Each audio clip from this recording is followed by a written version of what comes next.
May month ಭವಿಷ್ಯ ಮುಂದುವರಿಸೋದಾದ್ರೆ ಮುಂದಿನ ರಾಶಿಗಳಿಗೆ ಹೇಗಿದೆ ತಿಳ್ಕೊಳ್ಳೋಣ. ಮೇಡಮ್, ಮುಂದಿನ ರಾಶಿ ಮಿಥುನ ಆಯ್ತು, ಈಗ ಕಟಕ ರಾಶಿಗೆ ಬರ್ತಾ ಇದೀವಿ. ಸೊ ಕಟಕ ರಾಶಿಯವರಿಗೆ ಹೇಗಿರುತ್ತೆ ಮೇ ಮಂತ್ಲಿ ಭವಿಷ್ಯ? ಕಟಕ ರಾಶಿಯವರ ಭವಿಷ್ಯ, ಮೊದಲನೇ ಕಾರ್ಡ್ ಆರೋಗ್ಯಕ್ಕೆ ಸಂಬಂಧಿಸಿದ್ದು, ಎರಡನೇ ಹಣಕಾಸು ಹಣಕಾಸು ಮತ್ತೆ ರಿಲೇಶನ್ಶಿಪ್. ಆರೋಗ್ಯಕ್ಕೆ ಸಂಬಂಧಿಸಿದ ಹಾಗೆ ಸ್ವಲ್ಪ ಸ್ಟ್ರಗಲ್ಸ್ ಇರುತ್ತೆ ಅಂತ ಹೇಳ್ಬೋದು. ಸ್ವಲ್ಪ ಹಾರ್ಟ್ ರಿಲೇಟೆಡ್ ಇಶ್ಯೂ ಏನಾದರೂ ಇತ್ತು ಅಂದರೆ ಅದು ಹೆಚ್ಚಾಗೋದಕ್ಕೆ ಅವಕಾಶ ಇರುತ್ತೆ. ಆಂಗ್ಸೈಟಿ ಪ್ರಾಬ್ಲಮ್ ಇದೆ ಅಂದರೆ ಅದನ್ನು ನೀವು ಕಂಟ್ರೋಲ್ ಮಾಡ್ಕೊಳ್ಬೇಕಾಗತ್ತೆ. ಕರ್ಕಾಟಕ ರಾಶಿಯವರಿಗೆ ಮಾನಸಿಕವಾದ ತೊಂದರೆಗಳು ಹಾಗೆ ಹೃದಯಕ್ಕೆ ಸಂಬಂಧಿಸಿದ ತೊಂದರೆಗಳು ಈ ಸಮಯದಲ್ಲಿ ಕಾಡೋದಕ್ಕೆ ಹೆಚ್ಚು ಅವಕಾಶ ಇರುತ್ತೆ. ಸ್ವಲ್ಪ ಆರೋಗ್ಯವನ್ನು ಕೇರ್ಫುಲ್ಲಾಗಿ ಹ್ಯಾಂಡಲ್ ಮಾಡಬೇಕು. ನಿಮ್ಗೇನಾದರೂ ಆಲ್ರೆಡಿ ಪ್ರಾಬ್ಲಮ್ ಇದೆ ಅಂತಂದರೆ ನಾವೇನು ಮಾಡಬೇಕು ಅಂದರೆ, ಮೊದಲನೇದಾಗಿ ಈ ಮಂತಲ್ಲಿ ಪ್ರಾಬ್ಲಮ್ ಇದೆ ಅಂತ ನಮಗೆ ಗೊತ್ತಾಗಿದೆ, ನೀವು ಇದನ್ನು ನಂಬ್ತೀರಾ, ರೆಸೊನೇಟ್ ಆಗ್ತಾ ಇದೆ ಅಂದರೆ ಇಮಿಡಿಯೇಟಾಗಿ ಡಾಕ್ಟರ್ ಹತ್ರ ಹೋಗಿ ಅದಕ್ಕೆ ಟ್ರೀಟ್ಮೆಂಟ್ನ ತಗೊಳ್ಳೋದು ತುಂಬ ಒಳ್ಳೇದಾಗತ್ತೆ ಅಂತ.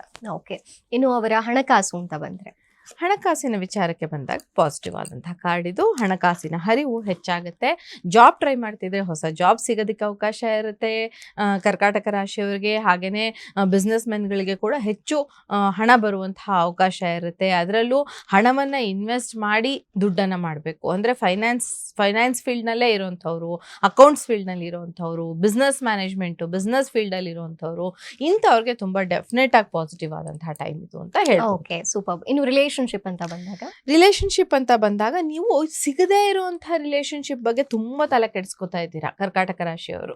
ಅಂದ್ರೆ ಇದು ಯಾವುದೋ ಒಂದು ನಮ್ಮ ಹತ್ರಕ್ಕೆ ಬರ್ತಾ ಇಲ್ಲ, ದೂರದಲ್ಲಿ ಎಲ್ಲೋ ನಮ್ಮನ್ನು ಕಾಡ್ತಾ ಇರುತ್ತೆ ಕೆಲವು ರಿಲೇಶನ್ಶಿಪ್ಗಳು. ಅದು ನಮ್ಮ ಲೈಫಲ್ಲಿ ಬರುತ್ತಾ ಬರಲ್ವಾ ಅನ್ನೋದೇ ಗೊತ್ತಿರೋದಿಲ್ಲ.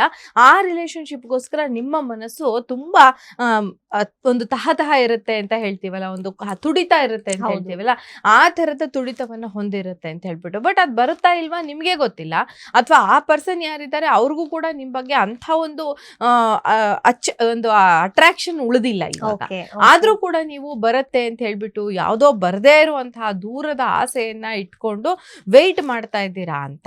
ನೀವು ಹತ್ತಿರದಲ್ಲೇ ಇದೆ ಸಂಬಂಧ, ಹತ್ತಿರದಲ್ಲೇ ತುಂಬಾ ಒಳ್ಳೆ ನಿಮ್ಗೆ ಪ್ರೀತಿಯನ್ನ ಕೊಡುವಂಥವ್ರು, ಪ್ರೀತಿಯನ್ನ ತೋರಿಸುವಂಥವ್ರು ಇದ್ದಾರೆ. ಆದ್ರೆ ಅವ್ರನ್ನ ಬಿಟ್ಟು ದೂರದ ಪ್ರೀತಿಯ ಕಡೆಗೆ ನಿಮ್ಮ ಮನಸ್ಸು ತುಡಿತಾ ಇದೆ ಅಂತ ಹೇಳ್ಬಹುದು.